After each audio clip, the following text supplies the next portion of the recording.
since we last potted, so nice to get back in the chair and talk some props, especially as things seem to be coming into focus. We've been hitting a bunch of picks lately, so I think we need to keep things rolling here. As always, today's podcast is presented by Props.cash. We 100% could not do what we do without Props.cash. So if you think you're ready to level up your prop betting game, use code PTM at sign up to get 25% off your first month. How you feeling, Dave? What's going on? Feeling good. I think you summarized it well. We're on a bit of a heater. Just swept all of our straight picks that we gave out in the Discord last night. So that was a lot of fun. And then after a bit of a lull in our alt builders, which is like one of our core products, where we couldn't hit one for like a week or so, we have now hit 4 in a row, and we're going for 5 in a row tonight. So excited for that. We also have a new member to the PTM family. Reed the Green has joined the team, and hope you'll see him in the Discord. Maybe we'll get him up on the pod sometime soon as well. But excellent analysis. Another member of the Props.cash community, and also puts out some nice PGA picks too. So if you're into golf betting, stay tuned. We'll have some stuff hopefully with him coming up. But yeah, I'm excited to talk NBA. We also have NIT tipping off tonight, and technically the first 4 for the NCAA tournament starts tonight as well. So lots of stuff, but today we're going to talk NBA. You ready?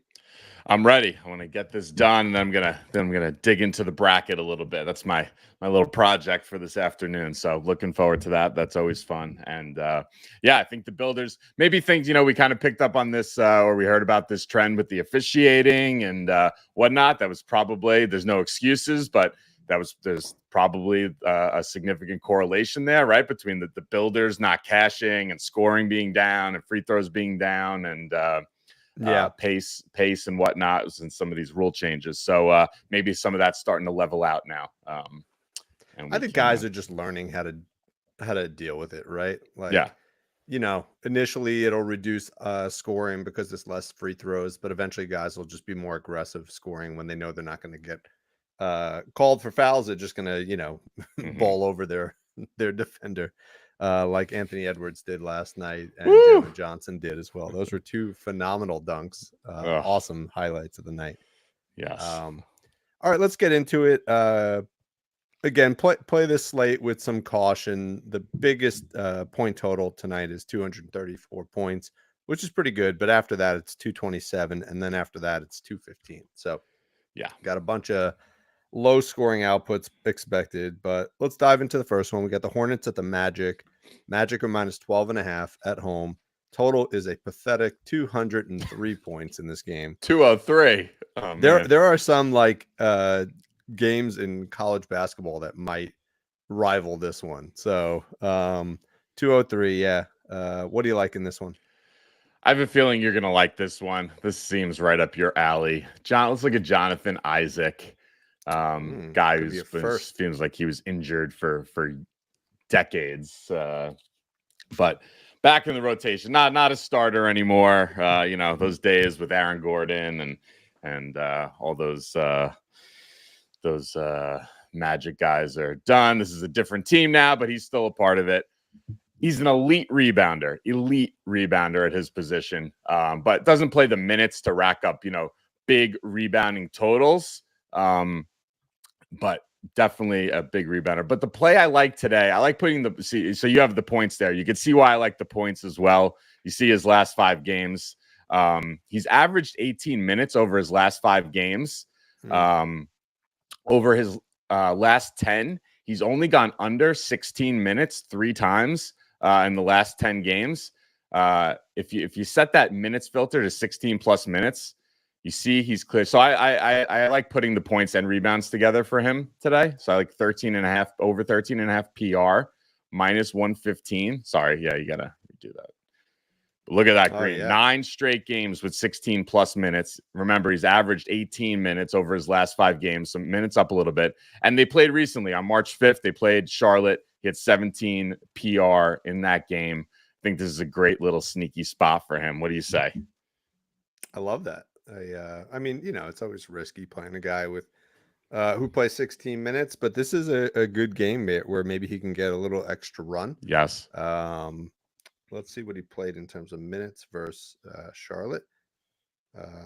Yeah, so the last time they played, he played 17.8 minutes. That's a little bit higher, but like you said, it does seem like they're leaning into him a bit more. Yeah. I do think teams that are in a pretty good shape for the playoffs are now starting to experiment with, kind of their sixth, seventh, eighth players on the bench and getting them a little bit more minutes right now, just to see kind of what role they can play. Because once we hit playoff time, they're going to really shorten that 7-8 man. That's 7-8 man. So you might see guys like Isaac who probably won't play a lot in the playoffs, but starting to get a few more minutes. Also to give the starters some more rest. So I like this one a lot. I think it's a great play. I think he's going to cash easily. Nice. All right. One other, it's like, when I'm pulling out the top plays of the day from our model, sometimes you get like just a tremendous matchup where you get a lot of players from the same team popping out regardless of position. And that seemed to be the case for rebounds today. Just rebounding in general, Washington is miserable. So I think Fultz is in another good spot here. Again, a little risky. You have a guy that's not playing huge minutes. His line's only 2.5 rebounds, minus 145 on DK. So this could be a nice leg to some sort of builder, parlay, something like that. If you look, he's cleared in 7 of his last 10, 11 of his last 15, 20 of his last 30. So nice, 75, 70% hit rates there. 8 straight games at home. He's cleared this, averaging 5 rebounds per game. So doubling up his line there in his last 8 home games. Wow. So that's a nice streak. And then scroll down and look at look at hit rates for point guards against Charlotte. You're going to see a lot of green. You already see a lot of green checks there, but look at that. Against Washington, right? Against Washington, yeah. Sorry. Charlotte. Yeah, we got Lowry with 6. We got Cade with 6. I mean, everybody's basically clearing. Yeah.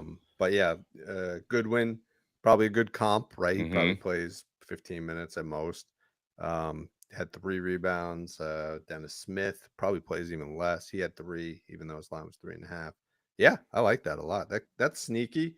I was looking at Cole Anthony potentially because I think he was the other day. I was deciding between the two. I ended up going Fultz, but let me hear your Anthony take here. No, I mean it's all the same analysis. It's just Cole Anthony gets more minutes, right? So he's like up in the 22 to 25 minute mark.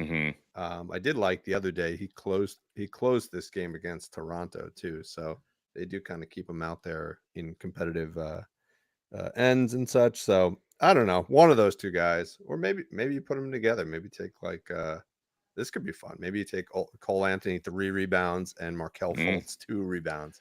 I like that together, something like that. Yeah.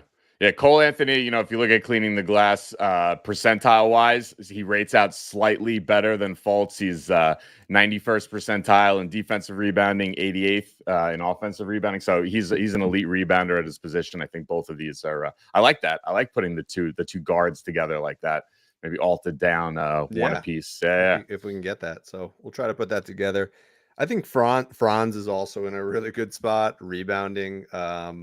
If he was at 4.5, I would have jumped all over this. 5.5 is starting to get a little bit up there. But if you look at the last 2 games against Toronto, who's probably a pretty good comp for Charlotte, right, in terms of rebounding capabilities, he put up 7 and 8 rebounds. So he's getting his legs back after coming back from injury a couple weeks ago. And forwards against the Hornets are number 2 in terms of rebounding over the last 6 weeks. So I think he's also in a really good spot. But you've kind of convinced me to lean more towards Isaac, Anthony, Fultz. I think those are the guys we'll focus on today. Especially with that, this game could get out of hand, and maybe, Franz isn't playing big minutes. Maybe some of the, I could see, I think him and Banchero go to the bench much sooner than like Cole Anthony will, right? Yeah, definitely. Yeah. One other play from this game, just to kind of, in our Discord, we put out a first quarter cheat sheet every day. It's basically the team totals for each game, for the first quarter. And we like that because, it's a bit blowout proof, right? Yes. Even if a team's going to get blown out by 20 points, they're still going to play the same lineups pretty much in the first quarter. The only risk is fouls and things like that. Might send somebody out a little earlier than usual. But the Hornets team total for today was 22.5 points, which I've never seen. Usually, the average is usually probably around 26.5, 27.5 points. The Hornets were down to 22.5 points. I actually think that's good value there. It's hard to watch, hard to stomach an over on anything when it comes to the Hornets, but 22.5 points for a full quarter is getting a little ridiculous. So makes sense, though. The game total was 203, so there's not a lot of scoring that's going to happen in this game. Yeah. But anyway, maybe take a look at that as well. All right. Nice. All right, let's move on. Rockets at the Wizards. Now we're talking about Washington. Wizards are getting 9.5 at home. Total is a little higher, 227.5. I'm pretty sure I know which direction you're going in this game, but let's hear what you got, and I'll let you know if it was. All right. I got another sneaky one. I'm gonna throw at you right here. Jeff Green, Uncle Jeff. Man Jeff, Uncle Jeff, in Love the Uncle house, Jeff. over 6.5 points, plus 100 on DK. He's done this in 3 or 4 games without Şengün. Here's what I like. So they play Washington recently, right? You can see that 2-point output right there against Washington, right? Yeah. So he didn't get there, but he had his highest usage rate. He had the highest usage rate on the team in that game. It was 33.3%, okay? Which was also, coincidentally, his highest usage rate of the season. Unfortunately, he shot 1 for 7 in that game. So despite the high usage, he just wasn't knocking down his shots. I don't think that's the case again. You see, he was able to get there, on either side of that game against Washington. So a little better shooting, right? I think he gets there. His usage is up. Obviously, he's playing some more minutes with that. Yeah, look at that, 25 minutes right there. Without since Şengün's been done. And this has been a matchup. Obviously, we've been targeting all year. Washington's allowed the most points to bigs. Probably all season, but definitely over the last 4 to 6 weeks. And you had some nice comps if you go down, like Daniel Tice, Goga Bitadze, Mo Wagner, also used to play for Washington, as did Jeff Green. So though Jeff Green's played everywhere, so I guess he's got a revenge narrative against every team. Nobody hates Uncle Jeff. He's great. Brissett got there, so some nice. Were you going to pull up something with his field goal attempts? Yeah, I was just looking at, because I noticed in the 3 games since Şengün's been out, he's attempted 5, 7, and 8, which is higher than what he normally does. Yeah. And if you can look, over the last 7 games where he's attempted 5 plus beautiful attempts, he's cleared in everything but that Washington game. So yeah, I think that's the outlier. Let's go. Yeah, I think it's an outlier. I think you're getting a discount. This line probably should be like 7.5 or 8.5. I think it's awesome value. Nice. Wow. All right. Liking the picks today. All right. Bigs against Washington, right? Always a good matchup. You got anybody? You got Jabari Smith, or possibly even another sneaky play, Jacques Landale. So Green was my big. He's also a big. Yeah. So he was my big pick. Jabari, I didn't get on Jock, though I did see his name pop up there, but nothing popped in the mouth. But Jabari Smith points was popping out in the model a bit. I don't know if you want to take a peek at it, if that was something you were leaning. Yeah, I mean, again, since he's super consistent, you can see he lands at that like 14, 15 point, which we actually played him at 14.5 and 15.5 for one of these games, and he hit one. It was probably that one against Portland, or maybe San Antonio, I think. Yeah, that one. Yeah. But yeah, the 3 games without Şengün in this last stretch, 15, 16, and 20. One of which was against Washington. He had 16. So I don't know. I don't love that. I was kind of looking at, I thought this was interesting. I was looking at his 3 points made. That's kind of an interesting angle for a big man, right? Minus 108 for. That's how he does most of his scoring. Yeah. Yeah. So if you look, 5 out of his last 6 games, he's hit 2 3-pointers, and you can get it for minus 108. One of which was against Washington, where he had 2. And if you look on props.cash, you can go down to 3-point attempts, right? You got the made here and then the attempts here. You can look in the stretch 6, 7, 6, 3, 4, 5. So over the last 10 games, he's averaging 5 plus 3-point attempts, and we just need 2. And you can get almost like even money for it. I think it's a good value. So I think I'm going to go with Jabari Smith 2 threes tonight, minus 108. All right. The only thing I'd point out, I did look at this. So I just had a little research here. San Antonio, since February 1st, they've allowed the fewest 3-point attempts in the league since February 1st. And if you go specifically to the positions where we can put Jabari Smith at, the 6th fewest 3-point attempts to bigs and the 3rd fewest to forwards. So that would be my only hesitation there. But I think you see his usage up. I don't think it matters as much because with Şengün out, Cam Whitmore out, I think the attempts will be there. And that's how he does the majority of his scoring. So yeah, just wanted to call that. Yeah, out. I mean that makes sense. The game against San Antonio, he only had 1. Yeah. But tonight he's against Washington, so I think he'll yes he'll have 2 or. Oh, did I say? Why was I saying San? Oh, sorry.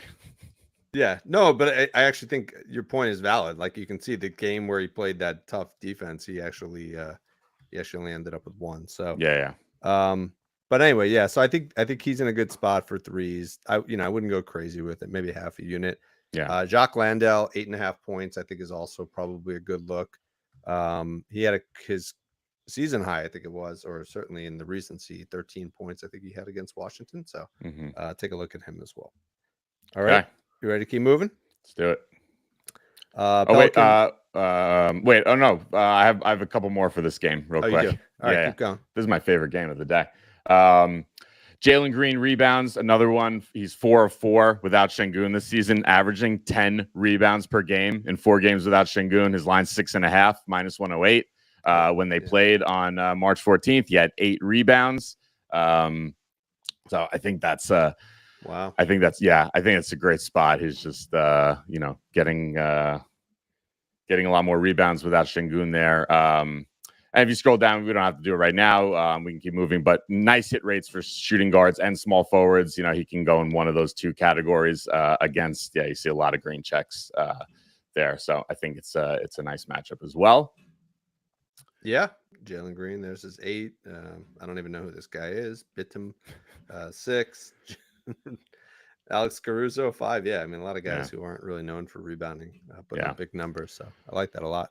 All right. Another one, Amen Thompson, over 3.5 assists. So that one's plus 126 on FanDuel. You can also get this if you want it as a leg on something. You could get it on DK. I think it's still at like 2.5 or minus 170 or something. So nice leg if you wanted to use it that way. Washington has allowed the 3rd most assists to wings since February 1st. Big games. Karis LeVert had 8, Brandon Ingram 8, Jordan Clarkson 7, Alex Caruso 5. Even guys Isaiah Joe 5, and these are guys he plays a little bit more point guardy type position than some of these other guys do. Though he does kind of share the backcourt with Fred VanVleet there. But even Grayson Allen had 4 assists, Klay Thompson 4 assists. So nice matchup for Thompson here. It's so ridiculous looking at teams against Washington. It's just like it's like I know. Green, everything pops against Washington. Green, it's crazy. They should be relegated. They should have relegation in the NBA. They should just get rid of them. Last one, real quick. Fred VanVleet 3s. I like him to have 3+ made 3s, minus 166. The 3s, this is a little bit of a challenge with 3s, but there you see, obviously 3 straight without Şengün. Those were those last 3 games. He's also done this you have it 7 of his last 8 overall, averaging 3.8. Nice on 2 days rest this season, 5 of 7 on 2 days rest, averaging 3.5. So I think he gets there. I like the 3s instead of the points here because I think, we could get a blowout. Maybe he doesn't get to whatever his point line is of 23 22. Yeah. But I think, which is what happened last time they played, I believe. I think he got the 3 threes against Washington, but he did not clear his point line. So going to his 3. Freddie VanVleet threes. Yeah. He shot 33% last game. But look at those since Şengün's been out, 9, 6, and 8 attempts. So he's getting the volume up there for sure. Yeah. He's got to replace 20 points from Şengün. So yeah. All right, I like that. Wow, lots of picks from this one. All on the Houston side. Yes. Let's head to Brooklyn. We got the Pelicans coming into town. Nets are getting 7.5 points. Nets are warming up the Barclays for the NCAAs later this week. So this is the this is the pre-show. That's the main event. 215.5 points. What do you like here? Not too much here, but there's one matchup that I really loved. Mikal Bridges assists, over 3.5 assists, minus 135 on DK. New Orleans has allowed the most assists to opposing forwards since February 1st. Interestingly, they've also allowed the most assists to point guards over the same time span. So I'll get to that in 1 second. But as you can see, 8 of his last 10, averaging 4.2. Great comps. LeBron, not the best comp, but LeBron had 14 assists against New Orleans, but DeMar DeRozan 7, Paul George 6, Jimmy Butler 6, Corey Kispert 6. Yeah, I mean, you have a ton. Josh Hart 5, Paul George, another game with 4, Scotty Barnes 4, Jeremy Grant 4. So nice spot for Bridges here. Yeah. And then when I mentioned the point, so Dennis Schroeder wasn't popping in the model for assists. The reason why is because he's like a 55 to 60 percentile assist guy, even at his position, being a point guard.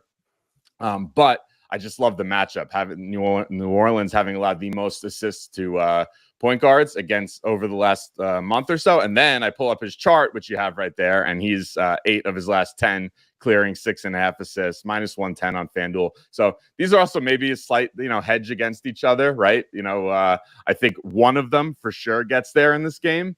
And I think very easily, with just 3.5 assists for Bridges, I think they both can get there pretty easily. What do you think? Yeah. If you had to lean one, who'd you go? I wrote them both down. Those are my 2 plays of this go. game: Schroeder assist and Bridges assist. Nice. They're both popping. I actually like Schroeder a little bit better. I'm just seeing how Schroeder has done without with Bridges and without Simmons, right? So this is kind of pretty much like the last 10 games. Yeah. Simmons but hasn't played too much. And then if I take those out and I just look at home games, I also like that. So these were his last 4 home games as well. Which might be his only 4 games that he's played in Brooklyn, right? He's probably traded. I think that's San Antonio. I think 210 was his first game with 210 with Brooklyn. Yeah. All right, so even better. There you go. 5 of his first 6 home games. Yeah. Yeah. So Dennis likes playing in Brooklyn. So yeah, I like that. 6.5 assists, almost even money. I like that. I would probably put half a unit on both. Yeah, I like that rather than trying to guess which one's going to hit.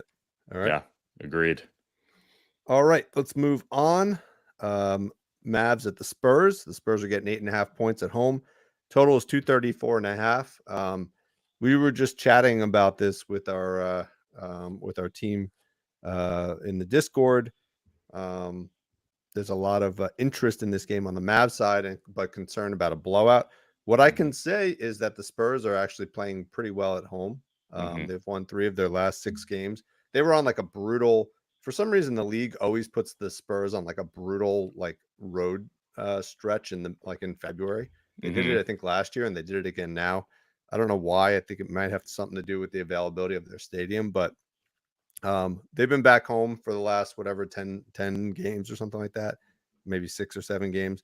They've won 3 of the games, right? And that's pretty good for San Antonio. The ones that they've lost, they've kept within 10, 11 points, one of which was to Denver. So they're actually more competitive than they appear on the surface. So I think this game will stay somewhat close or close enough for players to play the fourth quarter. So with that said, what do you like? So hoping that they do play to the fourth quarter here, because I like Luka PR in this spot. 42.5 PR, minus 115 on DK. 2 of the 3 games against San Antonio that they've already played this season, he's cleared this line in. 7 of his last 10, I believe. Yes, averaging 44.7. In the 3 games, so you worry about, you know, a contending team like Dallas playing a team that they could easily blow out in San Antonio. What has he done minutes-wise against San Antonio this season? 32 minutes he's averaged in 3 games against San Antonio this season. So if you look and bring that minutes filter up to 32, you can see he's cleared. Luka's cleared 42.5 PR in 6 of his last 7 games, with 32 plus minutes, averaging 47 PR in those 7 games. So look at that consistency there. He just gets there, right? Yeah. So I like Luka in this spot. Yeah, my only question is he as good on the road as he is at home? If we just look overall on the season, away he's averaging 43.2 PRA, and which is a ridiculous number. Yes. And home he's averaging 43.5. So it seems to have like more of those like gigantic games at home, but we don't need a gigantic game here. We need, you know, a typical Luka 35-point game, and then, you know, throw some 8 rebounds. Yeah, I think he's good for it. I mean, I think he's a nice triple-double candidate in this game. Agreed. Yeah. All right. Anybody else on the Dallas side? Yeah, another one that we've been going to fairly regularly is Kyrie rebounds, over 4.5 rebounds, minus 125 on DK. The last time they played San Antonio was on Valentine's Day. He had 9 rebounds in that game. Luka played in that game, in case you're wondering. Combo guards have the 3rd most rebounds per minute against San Antonio since February 1st. That includes 9 rebounds to Chris Paul, 9 rebounds to Kyrie Irving, 8 to Donovan Mitchell, 7 to Jalen Green, and then you got a bunch more: Hero, Reeves, Edwards, Fultz, all with 5+ rebounds. So I like Kyrie to get there again. Yeah, and if you're worried about that that 5 rebounds, you could probably even take this down to 4 and put it with some stuff with Luka. I think you can probably come up with a nice same game parlay for this one. Yeah. Because I think all these guys are going to put up big numbers. You know, just will they get that 35 points for Luka, or will it be 30, right? Is it going to be 5 rebounds, or is it going to be 4, like for Kyrie? But I think that's a nice look. Yeah.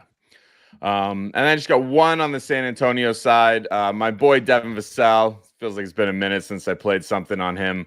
I like his assists here, over 4.5 assists, minus 142 on FanDuel. 10 of his last 14 overall. Each of his last 2 games against Dallas, he's gone over. I think he had 5 and 6 assists. And wings are a top 10 matchup. I think it was like, you know, the somewhere around there, 9 or 10 most assists per minute against Dallas. I think Cade Cunningham is a pretty good comp. You know, they're both like these like big wing type player. You know, Cade obviously has more playmaking responsibilities, but Vassell does his fair share as well. In addition to Trey Jones, Cade Cunningham had 10 assists last time he played Dallas. Chris Middleton 8, Jalen Williams, another really nice comp for Vassell, 7 assists against Dallas. And then I just mentioned Vassell also recently 6 assists as well. Also, now that I'm going down the list, Jalen Williams twice since February 1st, I believe. 7 assists in one game, 5 assists in another game. Always love to see that, right? I like that. Very nice. All right. Just a few other leans. Our guy, Read the Green, also had a play for Gafford, so check out his page. I do like Gafford and Lively both in this game against San Antonio, mostly for scoring, maybe for rebounding as well, but mostly on the scoring side. I think that's a good matchup for bigs. Great, yeah.